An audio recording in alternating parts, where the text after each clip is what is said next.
The Bible Study Podcast, episode 371. Today, the Bible Study Podcast continues the study of the book of Psalms with Psalm 30.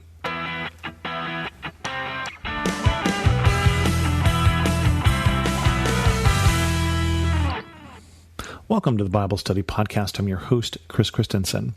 This week we're going to look at Psalm 30. Psalm 30 is, as far as we know, not a psalm of David, and yet it is a psalm for during the time of Solomon when they dedicate the Temple of David.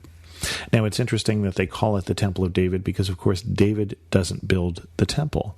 Solomon builds the temple because David is told when he prays to God that you have too much blood on your hands. You have spent your time as a warrior. You have spent your time defeating the enemies of Israel, expanding the borders of Israel. We're going to wait for your son to build the temple. So David arranges for the supplies and arranges for the building of the temple, but it is his son who will build it. And one wonders if a psalm like this was left as part of the preparation or if it was written in the time of Solomon. But it goes like this. I will exalt you, Lord, for you lifted me out of the depths and did not let my enemies gloat over me. Lord, my God, I called to you for help, and you healed me. You, Lord, brought me up from the realm of the dead. You spared me from going down to the pit. As we start this psalm, we are looking at a psalmist who is thankful for the mercy of God. Someone who found themselves in trouble, who found themselves in whatever the depths were. And the depths for us might be depression. The depths might be our circumstances. Certainly when I teach at Juvenile Hall, when I think of the depths there, I think of the situation where they have got themselves into. And the psalmist finds himself in that sort of thing, in the depths. But he says, God did not leave me there. We worship a God who loves us as we are today without changing one thing, but loves us too much to leave us as we are today without changing one thing. We worship a God who will reach down into the depths, reach down into our circumstances, into our situation, and pull us out. And the psalmist says, I called to you for help, and you healed me. You brought me up from the realm of the dead.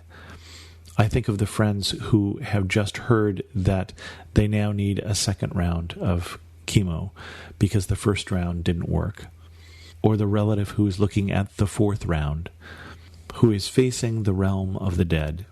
And the psalmist says, you, Lord, found me there, but you didn't leave me there. You spared me from going down to the pit. Sing the praises of the Lord, you, his faithful people. Praise his holy name. For his anger lasts for a moment, but his favor lasts a lifetime. Weeping may stay for the night, but rejoicing comes in the morning. I have two wonderful children. I have sometimes called them perfect children, and I mean perfect in the sense of what children are. Not that they never made me angry, but I think of my anger as I go to understand the anger of God. There are times that my children made me angry, and it usually was when they did something that put themselves in danger, or when they did something particularly foolish. And I think that God looks at us that way. How did you choose to do that? At what point did you think that was a good idea? And he can be angry with us and frustrated with us because he loves us so much that it has to hurt him to see the decisions we make sometimes. But it says his anger lasts only a moment, his favor a lifetime. Weeping stays for the night, but rejoicing comes in the morning. This is a psalmist who has angered God and been forgiven. This is a psalmist who has mourned but been comforted.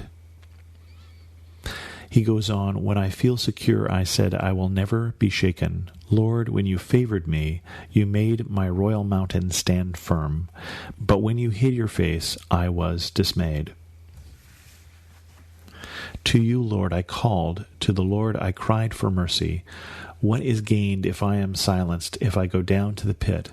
Will the dust praise you? Will it proclaim your faithfulness? Hear, Lord, and be merciful to me. Lord, be my help.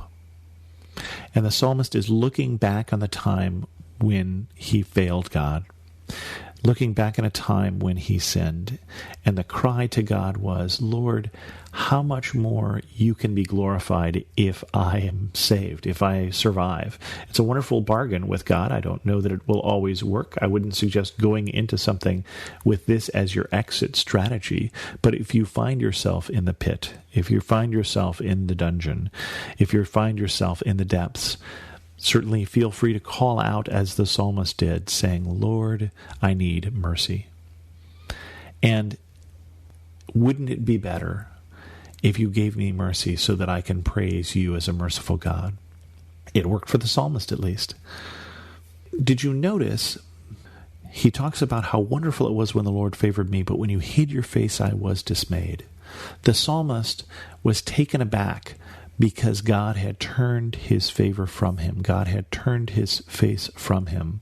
I think that he didn't realize that God maybe cared so much about what he did there. I think he hadn't thought through what that would mean to a loving father. And so he was dismayed to see that God had turned his face from him, that God disapproved of what he had done. And so he called to God for mercy. Remember, this is all in the context of the building of the temple, but that was part of the building of the temple. This is the place where the sacrifices for atonement will happen. This is the place where we are told, if you have committed a sin, come to the temple. Basically, come to God, run to God to be forgiven, to have atonement made. Don't run from God when you sin. You turned my wailing into dancing. You removed my sackcloth and clothed me with joy. Then my heart may sing your praises and not be silent. Lord, my God, I will praise you forever. This is the prayer of someone who was forgiven. This is the prayer of someone who received mercy. How more so should we treat those who need our mercy, who need our forgiveness? We also have the ability to turn wailing into dancing.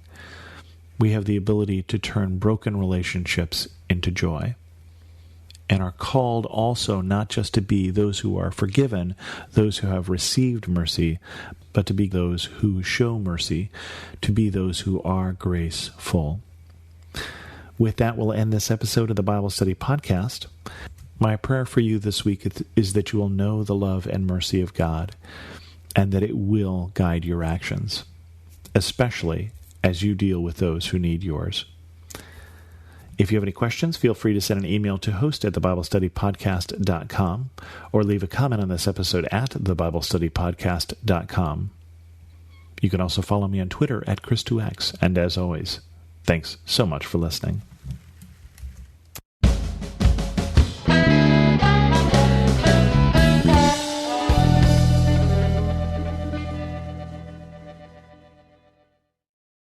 No matter what you're going through, you are not alone. Sis, if you've experienced pain in your father-daughter relationship, I want you to know that you are loved and seen.